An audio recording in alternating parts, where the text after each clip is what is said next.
ಬೆಂಗಳೂರಿನ ಫ್ರೀಡಂ ಪಾರ್ಕ್ನಲ್ಲಿ ಸೌಜನ್ಯ ಪರ ರಣಕಹಳೆ ಮೊಳಗಿದೆ. ಸೌಜನ್ಯ ಪರ ಹೋರಾಟ ನಡೀತಾ ಇದೆ. ಈ ಒಂದು ಹೋರಾಟಕ್ಕೆ ಸಂಬಂಧಪಟ್ಟಂತೆ ನ್ಯಾಯ ಸಮಾವೇಶದಲ್ಲಿ ಸಿಪಿಐಎಂನ ನಾಯಕಿ ಭಾಗಿಯಾಗಿದ್ದಾರೆ.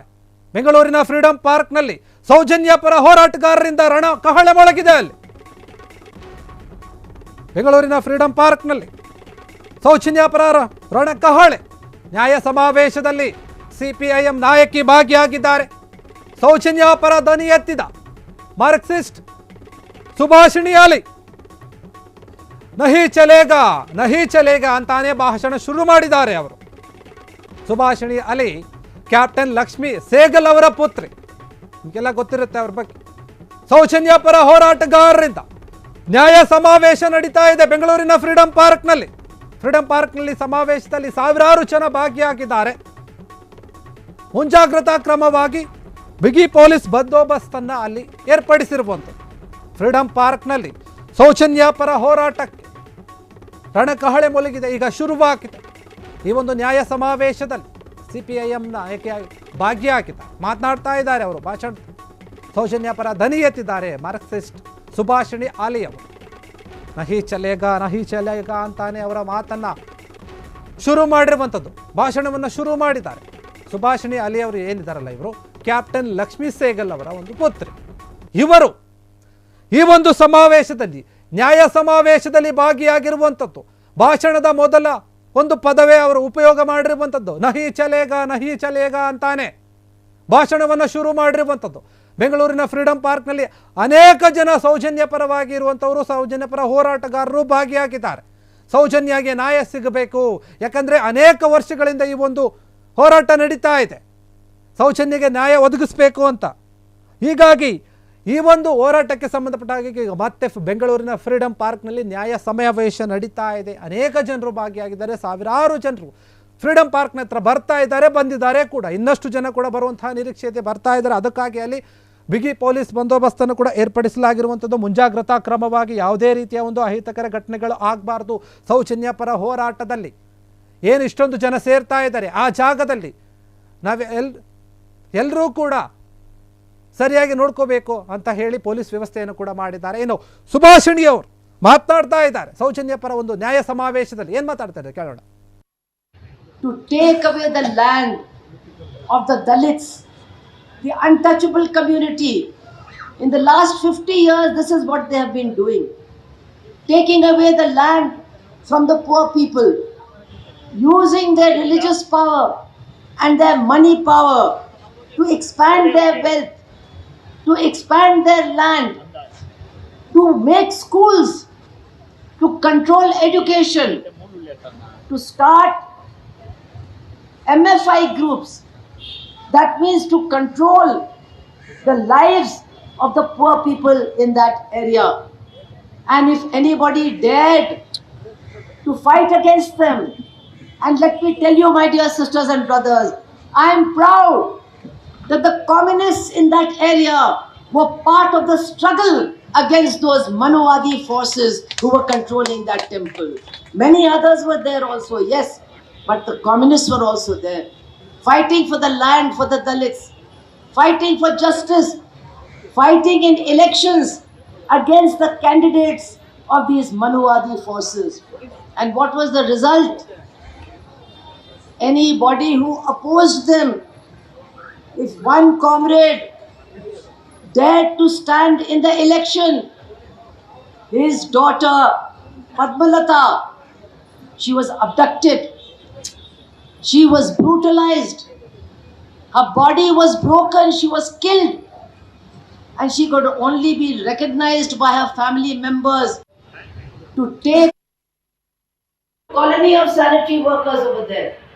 They are also working for Dharmasthala. What are they being paid? What are their wages? What are their working conditions? Nobody is allowed to find out. No unforgivable crimes, my dear brothers and sisters.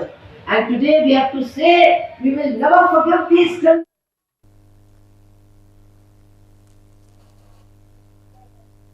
Okay, ಈ ಬಗ್ಗೆ ಮತ್ತಷ್ಟು ಮಾಹಿತಿಯನ್ನು ಕೊಡೋದಕ್ಕೆ ನಮ್ಮ ಪ್ರತಿನಿಧಿ ಸಾಹಿಲ್ ಅವರು ನೇರ phone ಸಂಪರ್ಕದಲ್ಲಿದ್ದಾರೆ. ಮಾತನಾಡೋಣ. ಸಾಹಿಲ್, ಕೇಳಿಸ್ತಾ ಇದೆಯಾ ನಮ್ಮ ಮಾತು? Yes yes yes Bhimesh. Sowjanya ಪರ ಹೋರಾಟ ನಡೀತಾ ಇದೆ, ನ್ಯಾಯ ಸಮಾವೇಶ ನಡೀತಾ ಇದೆ. ಅದಕ್ಕೆ ಸಂಬಂಧಪಟ್ಟ ಹಾಗೆ ಫ್ರೀಡಂ ಪಾರ್ಕ್ನಲ್ಲಿ ಏನು ನಡೀತಾ ಇದೆ ಸಂಬಂಧಪಟ್ಟ ಹಾಗೆ ಮತ್ತಷ್ಟು ಮಾಹಿತಿಯನ್ನು ನೀಡೋದಾದ್ರೆ ಭೀಮೇಶ್, ಪ್ರಾಥಮಿಕವಾಗಿ ಹಂತ ಹಂತವಾಗಿ ಜನ ಸೇರ್ತಾ ಇದ್ರು. ನಿರೀಕ್ಷೆ ಮಾಡಿದಂತೆ ಗಿರೀಶ್ ಮಟ್ಟಣ್ಣನವರು ಕೂಡ ಕಾರ್ಯಕ್ರಮಕ್ಕೆ ಬಂದ್ರು. ಅದಾದ ನಂತರ ಇಲ್ಲೊಂದು ಸಂದೇಶ ಇತ್ತು, ಅರ್ಥಾತ್ ನಾಮಫಲಕವನ್ನ ಹಿಡಿದು ನಿಲ್ಲಿಸಿದ್ರು. ಮಾಜಿ ಸಂಸದೆ ಸುಭಾಷಿಣಿ ಅಲಿ ಬರ್ತಾರೆ ಅಂತ ಹೇಳಿ ಒಂದಷ್ಟು ಜನರಿಗೆ ಸಂದೇಹ ಆಯ್ತು, ಅವ್ರು ಬರೋದಿಲ್ಲ ಅಂತ ಹೇಳಿ.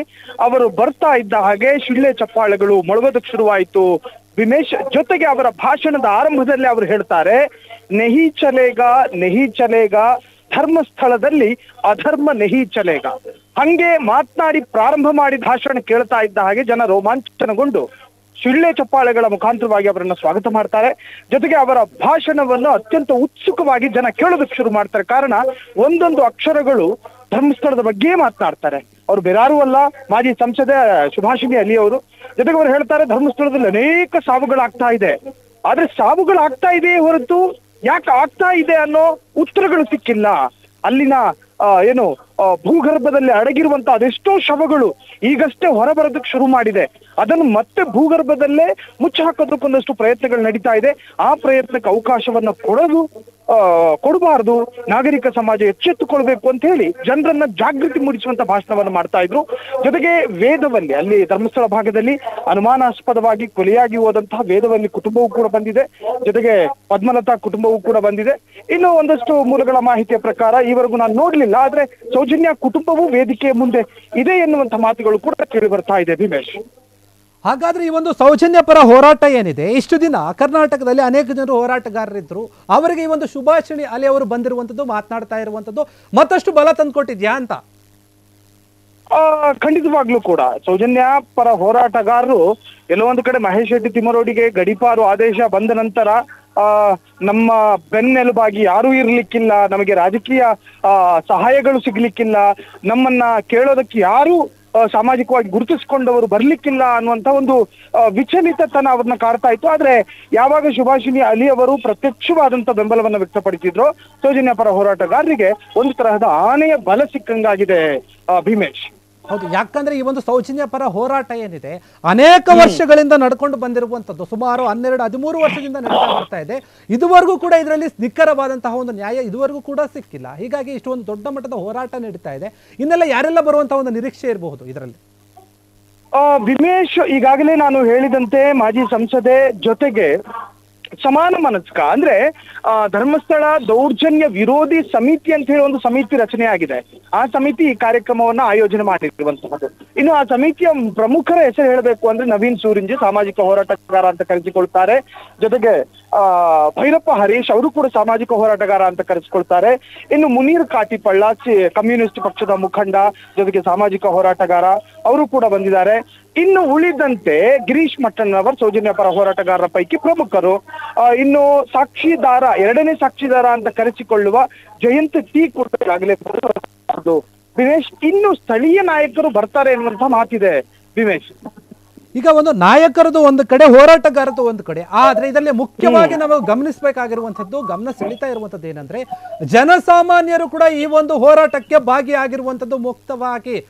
ನಾವು ಕೂಡ ಇವ್ರ ಜೊತೆ ನಿಲ್ತೀವಿ, ನಾವು ಕೂಡ ಇವ್ರ ಜೊತೆ ಇದೀವಿ ಅಂತ ಅನೇಕ ಹೆಣ್ಣುಮಕ್ಕಳು ಬಂದಿದ್ದಾರೆ, ಸಾಮಾನ್ಯ ಜನರು ಬರ್ತಾ ಇದ್ದಾರೆ. ಎಷ್ಟು ಜನ ಸಾಮಾನ್ಯವಾಗಿ ನಿಖರವಾಗಿ ಅಂದ್ರೆ ಹೇಳೋದಾದ್ರೆ ಅಂಜಾದಾಗಿ ಎಷ್ಟು ಜನ ಸೇರಿದ್ದಾರೆ ಅಂತ? ಭೀಮೇಶ್, ನಿನ್ನೆ ಈ ಸಮಿತಿ ಹೇಳಿಕೊಂಡಿರುವಂತೆ ಸಾವಿರಾರು ಜನ, ಅದರಲ್ಲೂ ಕೂಡ ಲಕ್ಷ ಮೀರಬಹುದು ಎನ್ನುವಂತ ಮಾತುಗಳಿತ್ತು. ಆದ್ರೆ ಎಲ್ಲೋ ಒಂದು ಕಡೆ ಸಾಹಿತ್ಯ ನಿಧನದ ಹಿನ್ನೆಲೆಯಲ್ಲಿ ಜನಸ್ತೋಮ ಕಡಿಮೆಯಾಗಿದೆ. ಅಪ್ರಾಕ್ಸಿಮೇಟ್ ಹೇಳ್ಬೇಕು ಅಂತ ಹೇಳಿದ್ರೆ 1,000 ಒಳಗೆ ಅಂತ ಹೇಳ್ಬೋದು ಭೀಮೇಶ್.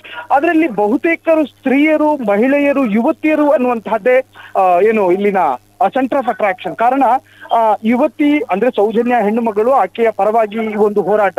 ಈ ಹೋರಾಟದಲ್ಲಿ ಅತಿ ಹೆಚ್ಚು ಜನ ಮಹಿಳೆಯರೇ ಬರ್ತಾರೆ ಅನ್ನೋದಾದ್ರೆ ನಿಜಕ್ಕೂ ಕೂಡ ಈ ಕಾರ್ಯಕ್ರಮ ಒಂದು ವಿಶೇಷವಾದಂತಹ ಆಸಕ್ತಿಯನ್ನು ಮೂಡಿಸ್ತಾ ಇದೆ ಭೀಮೇಶ್. ಈಗ ಮಹೇಶ್ ಶೆಟ್ಟಿ ತಿಮ್ಮರೋಡಿ ಅವರು ಏನಿದ್ದಾರೆ, ಅವರು ದಕ್ಷಿಣ ಕನ್ನಡ ಜಿಲ್ಲೆಯಿಂದ ಗಡಿಪಾರ ಆಗಿರುವಂಥದ್ದು. ಆದ್ರೆ ಬೆಂಗಳೂರಿಗೆ ಏನೋ ಅದೇನು ಸಂಬಂಧ ಇಲ್ಲ. ಆದ್ರೆ ಅವರು ಎಲ್ಲೋ ಒಂದ್ ಕಡೆ ಬರ್ತಾರೆ ಅನ್ನುವಂತ ನಂಬಿಕೆ ಇಟ್ಕೊಂಡಿದ್ದಾರೆ ತುಂಬಾ ಜನ. ನಿಜವಾಗ್ಲೂ ಅವರು ಬರ್ತಾರಾ ಅಥವಾ ಇಲ್ವಾ, ಏನು ಅಲ್ಲಿಂದ ಹೇಳೋದಾದ್ರೆ ಮಾಹಿತಿ ನಿಮಗೆ ಬಂದಿರೋ ಪ್ರಕಾರ? ರಿಪೀಟ್ ಮಾಡ್ಬೋದಾ ಕ್ವಶನ್? ಮಹೇಶ್ ಶೆಟ್ಟಿ ತಿಮ್ಮರೋಡಿ ಅವರು ಈ ಒಂದು ಹೋರಾಟಕ್ಕೆ ಬರುವಂತಹ ಒಂದು ಅವಕಾಶ ಏನಾದ್ರೂ ಇದೆ? ಯಾಕಂದ್ರೆ ಅವರು ಗಡಿಪಾರ ಆಗಿದ್ದಾರೆ ದಕ್ಷಿಣ ಕನ್ನಡ ಜಿಲ್ಲೆಯಿಂದ. ಗಣೇಶ್ ಒಂದು ಮಾತ್ರ ವೆರಿ ಸ್ಪಷ್ಟ, ಗಡೀಪಾರಿಗೆ ಒಳಗಾಗಿರ್ತಕ್ಕಂತಹ ಮಹೇಶ್ ಶೆಟ್ಟಿ ತಿಮ್ಮರೋಡಿ ಈಗ ಎಲ್ಲಿದ್ದಾರೆ, ಏನು ಮಾಡ್ತಿದ್ದಾರೆ ಎನ್ನುವಂತಹದ್ದು ಪೊಲೀಸ್ ಇಲಾಖೆಗೂ ಕೂಡ ಗೊತ್ತಿಲ್ಲ.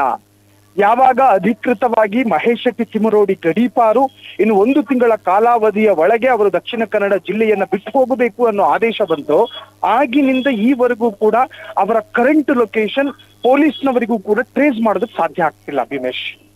ಹಾಗಾದ್ರೆ ಬರಬಹುದು, ಬರದೇ ಇರಬಹುದು, ಆ ತರ ಈ ಒಂದು ವಾತಾವರಣ ಕಾರ್ಯಕ್ರಮದಲ್ಲಿ ಬರುವಂತಹ ಯಾವುದೇ ಲಕ್ಷಣಗಳು ಕೂಡ ಕಾಣ್ತಾ ಇಲ್ಲ ಭೀಮೇಶ್. ಓಕೆ, ಹಾಗಾದ್ರೆ ಈಗ ಸದ್ಯಕ್ಕೆ ಸೌಜನ್ಯ ಪರ ಹೋರಾಟಕ್ಕೆ ಒಂದು ರೀತಿಯಲ್ಲಿ ಪಾಸಿಟಿವ್ ಆದಂತಹ ಒಂದು ರೆಸ್ಪಾನ್ಸ್ ಸಿಕ್ಕಿದೆ ಹಾಗಾದ್ರೆ. ಖಂಡಿತ. ಈಗ ಆರಂಭಿಕ ಈ ಕಾರ್ಯಕ್ರಮ ಈಗ ಶುರುವಾಯಿತು. ಈ ಆರಂಭಿಕ ಹಂತದಲ್ಲೇ ಒಂದ್ ಸ್ವಲ್ಪ ಪಾಸಿಟಿವ್ ಆದಂತಹ ವೇವ್ಸ್ ಗಳಿದಾವೆ ಭೀಮೇಶ್. ಓಕೆ ಸಾಹಿಲ್, ಧನ್ಯವಾದಗಳು ತಮ್ಮೆಲ್ಲ ಮಾಹಿತಿಗಾಗಿ. ಈ ಒಂದು ನ್ಯಾಯ ಸಮಾವೇಶ ಏನಿದೆ ಬೆಂಗಳೂರಿನ ಫ್ರೀಡಂ ಪಾರ್ಕ್ ನಲ್ಲಿ ನಡೀತಾ ಇರುವಂಥದ್ದು, ಅದಕ್ಕೆ ಒಂದು ಒಳ್ಳೆಯ ರೆಸ್ಪಾನ್ಸ್ ಸಿಕ್ಕಿದೆ, ಪಾಸಿಟಿವ್ ಆದಂತಹ ರೆಸ್ಪಾನ್ಸ್ ಸಿಕ್ಕಿದೆ ಅಂತ ನಮ್ಮ ಪ್ರತಿನಿಧಿ ಸಾಹಿಲ್ ಅವರು ಹೇಳಿರುವಂಥದ್ದು. ಅದೇ ರೀತಿಯಾಗಿ ಅಲ್ಲಿ ಒಂದು ಸಮಾವೇಶ ನಡೀತಾ ಇದೆ. ಅದಕ್ಕೀಗ ಮಟ್ಟಣ್ಣ ಅವರು ಸೇರಿದಂತೆ ಅನೇಕ ಜನ ಸಾಮಾಜಿಕ ಹೋರಾಟಗಾರರು ಬಂದಿದ್ದಾರೆ, ಸಾಮಾನ್ಯ ಜನರು ಬಂದಿದ್ದಾರೆ, ಮುಖ್ಯವಾಗಿ ಅನೇಕ ಹೆಣ್ಣು ಮಕ್ಕಳು ಬಂದಿದ್ದಾರೆ. ಯಾಕಂದರೆ ಒಂದು ಹೆಣ್ಣು ಮಗುವಿಗೆ ನ್ಯಾಯ ಸಿಗಬೇಕು, ಅನೇಕ ವರ್ಷಗಳಿಂದ ನಡೀತಿರುವಂಥ ಒಂದು ಹೋರಾಟಕ್ಕೆ ಇನ್ಮೇಲಾದರೂ ನ್ಯಾಯ ಸಿಗಬೇಕು, ನಾವು ಅದರಲ್ಲಿ ಭಾಗಿಯಾಗಬೇಕು ಅಂತ ಹೇಳಿ ಅವರೇ ಒಂದು ತಮ್ಮ ಮನಸ್ಸಿನಿಂದ, ನಾನೇ ಯಾರೂ ನನಗೆ ಹೇಳೋದು ಬೇಡ, ನಾನು ಈ ಒಂದು ಹೋರಾಟದಲ್ಲಿ ಭಾಗಿಯಾಗ್ತೀನಿ ಅಂತ ಅವರ ಒಂದು ಸ್ವ ಇಚ್ಛೆಯಿಂದ ಬಂದು ಅನೇಕ ಜನರು ಅಲ್ಲಿ ಪಾಲ್ಗೊಂಡಿದ್ದಾರೆ, ಈ ಒಂದು ಸಮಾವೇಶದಲ್ಲಿ ಇದ್ದಾರೆ. ಹೀಗಾಗಿ ಇನ್ನಷ್ಟು ಜನ ಬರುವಂತಹ ಒಂದು ನಿರೀಕ್ಷೆ ಇದೆ ಅಂತ ಹೇಳಲಾಗ್ತಾ ಇದೆ. ಈ ಒಂದು ಹೋರಾಟ ಇನ್ನೂ ಕೂಡ ಮುಂದೆ ನಡೀತಾ ಹೋಗುತ್ತೆ. ಈಗ ಸದ್ಯಕ್ಕೆ ಸಮಾವೇಶ ನಡೀತಾ ಇದೆ, ಅನೇಕ ಜನರು ಸೇರ್ಕೊಂಡಿದ್ದಾರೆ. ಯಾವುದೇ ಒಂದು ಘಟನೆಗಳು ಆಗಬಾರ್ದು ಅಂತ ಹೇಳಿ ಅಲ್ಲಿ ಅನೇಕ ಜನರು, ಪೊಲೀಸರು ಕೂಡ ಇರುವಂಥದ್ದು ಮುಂಜಾಗ್ರತಾ ಕ್ರಮವಾಗಿ. ಇದಿಷ್ಟು ಈ ಒಂದು ಸೌಜನ್ಯ ಪರ ಒಂದು ಹೋರಾಟಕ್ಕೆ ಮತ್ತಷ್ಟು ಬಲ ಬಂದಂತೆ ಆಗಿದೆ. ಅಂದರೆ ಮಾಜಿ ಸಂಸದೀಯ ಅವರು ಏನು ಬಂದಿದ್ದಾರೆ, ಅವರು ಬಂದು ಈ ಒಂದು ಭಾಷಣದಲ್ಲಿ ಅಂದರೆ ಈ ಒಂದು ಸಮಾವೇಶದಲ್ಲಿ ಮಾತನಾಡ್ತಾ ಇರುವಂಥದ್ದು, ಭಾಷಣ ಮಾಡ್ತಾ ಇರುವಂಥದ್ದು, ಅವರ ಒಂದು ಕೆಲವೊಂದು ಮಾತುಗಳು ಕೂಡ ಬಲವನ್ನು ನೀಡಿದಂತೆ ಆಗ್ತಾ ಇದೆ. ನೀವು ಗಮನಿಸ್ತಾ ಇರೋದು ಫುಟೇಜ್ಗಳಲ್ಲಿ ಮಟ್ಟಣ್ಣ ಅವರು ಕೂತ್ಕೊಂಡಿದ್ದಾರೆ, ಇನ್ನು ಅನೇಕ ಜನರು ಇದ್ದಾರೆ. ಅವರು ನೋಡಿ, ಮಾಜಿ ಸಂಸದೆ ಆಗಿರುವಂಥವ್ರು ಏನು ಹೇಳ್ತಾರೆ, ಸುಭಾಷಿಣಿ ಅವರು, ಈ ಒಂದು ಧರ್ಮಸ್ಥಳದಲ್ಲಿ ನಡೆದಿರುವಂತಹ ಒಂದು ಪ್ರಕರಣ ಏನಿದೆ, ಮುಖ್ಯವಾಗಿ ಸೌಜನ್ಯ ಪ್ರಕರಣ, ಆ ಒಂದು ಮಹಿಳೆಯ ಒಂದು ಹುಡುಗಿಯ ಒಂದು ಮೃತದೇಹ ಏನಿತ್ತು ಅದನ್ನು ಗುರುತು ಮಾಡೋಕ್ಕೂ ಕೂಡ ಆಗ್ತಾ ಇರಲಿಲ್ಲ. ಅದನ್ನು ಗುರುತು ಮಾಡಿದವರು ಅವ್ರ ಕುಟುಂಬದವರೇ, ಅವರಿಂದನೇ ಸಾಧ್ಯ ಆಗಿದ್ದು. ಅಷ್ಟರ ಮಟ್ಟಿಗೆ ಅಲ್ಲೊಂದು ಘಟನೆ ನಡೆದಿತ್ತು ಆ ಹೆಣ್ಣು ಮಕ್ಕಳ ಮೇಲೆ, ಆ ರೀತಿಯ ಒಂದು ಮೃಗೀಯ ರೀತಿಯ ವರ್ತನೆ ನಡೆದಿತ್ತು. ಇಂತಹ ಅನೇಕ ಘಟನೆಗಳು ನಡೆದಿದೆ ಅಲ್ಲಿ. ಇವೆಲ್ಲವೂ ಕೂಡ ಬೆಳಕಿಗೆ ಬರಬೇಕು, ಅವೆಲ್ಲವೂ ಕೂಡ ನ್ಯಾಯ ಸಿಗಬೇಕು. ನ್ಯಾಯ ಸಿಗಬೇಕು ಅಂತಂದರೆ ನಾವು ಎಲ್ಲಿ ತನಕ ನ್ಯಾಯ ಸಿಗಲ್ವೋ ಅಲ್ಲಿ ತನಕ ನಾವು ಹೋರಾಟ ಮಾಡ್ತೀವಿ ಅನ್ನೋ ರೀತಿಯಲ್ಲಿ ಅವರ ಒಂದು ಭಾಷಣದ ವೈಖರಿ ಇತ್ತು, ಅವರ ಮಾತುಗಳಲ್ಲಿ ಅದು ಕೇಳಿ ಬರ್ತಾ ಇತ್ತು. ಇವರು ಬಂದಿರುವಂಥದ್ದು ಸುಭಾಷಿಣಿ ಅಲಿ ಅವರು ಏನು ಬಂದಿದ್ದಾರೆ, ಅವರು ಬಂದಿರುವಂಥದ್ದು ಈ ಒಂದು ಹೋರಾಟಕ್ಕೆ ಮತ್ತಷ್ಟು ಒಂದು ದೊಡ್ಡ ಶಕ್ತಿಯನ್ನು ಕೊಟ್ಟಂತೆ ಆಗಿದೆ, ನಂಬಿಕೆಯನ್ನು ಕೊಟ್ಟಂತೆ ಆಗಿದೆ. ಅನೇಕ ಜನರು ಇದರಲ್ಲಿ ನಾವು ಭಾಗವಹಿಸಬೇಕು, ನಾವು ನ್ಯಾಯ ಕೊಡಿಸ್ಬೇಕು ಅಂತ ಮುಂದಕ್ಕೆ ಬರ್ತಾ ಇದ್ದಾರೆ. ಇದು ಕೂಡ ಒಂದು ರೀತಿಯ ಒಂದು ಬಲ ಅಂತಾನೆ ಹೇಳ್ಬೋದು ಈ ಒಂದು ಸೌಜನ್ಯ ಪರ ಹೋರಾಟಕ್ಕೆ. ಇಷ್ಟು ದಿನ ಏನು ನಡೀತಾ ಇತ್ತು ಕರ್ನಾಟಕದಲ್ಲಿ, ಇಷ್ಟು ವರ್ಷದಿಂದ ಏನು ಕೇಳಿ ಬರ್ತಾ ಇತ್ತು ಒಂದು ಕೂಗು, ಅದರ ಒಂದು ಕೂಗು ಮತ್ತಷ್ಟು ಜೋರಾಗ್ತಾ ಇದೆ. ಈಗ ಈ ಒಂದು ದೊಡ್ಡ ಮಟ್ಟದ ಒಂದು ಸಮಾವೇಶ ಏನು ನಡೀತಾ ಇದೆ, ಅದು ಕೂಡ ಒಂದು ಮುಂದನೆ ಹೆಜ್ಜೆ ಅಂತ ಹೇಳ್ಬೋದು. ನ್ಯಾಯ ಸಿಗಲಿಕ್ಕೆ ಇವರು ಹೋಗ್ತಾ ಇರುವಂಥದ್ದು. ಇನ್ನೂ ಮತ್ತೆ ಮುಂದಕ್ಕೆ ಇನ್ನೂ ಕೂಡ ದೊಡ್ಡ ಹೋರಾಟ ಮಾಡ್ತೀವಿ ಅನ್ನೋ ಲೆಕ್ಕಾಚಾರದಲ್ಲಿ ಇದು ಒಂದು ಹೋರಾಟ ಆರಂಭ ಅನ್ನೋ ಥರ ಕಾಣ್ತಾ ಇದೆ. ಕ್ಷಣ ಕ್ಷಣದ ಸುದ್ದಿಗಳಿಗಾಗಿ ಫ್ರೀಡಂ ಟಿವಿ ಸಬ್ಸ್ಕ್ರೈಬ್ ಮಾಡಿ, ಲೈಕ್ ಮಾಡಿ ಹಾಗೂ ಫಾಲೋ ಮಾಡಿ. ಹೊಸ ಸುದ್ದಿಗಳ ನೋಟಿಫಿಕೇಶನ್ಗಾಗಿ ಬೆಲ್ ಐಕಾನ್ ಮೇಲೆ ಕ್ಲಿಕ್ ಮಾಡಿ.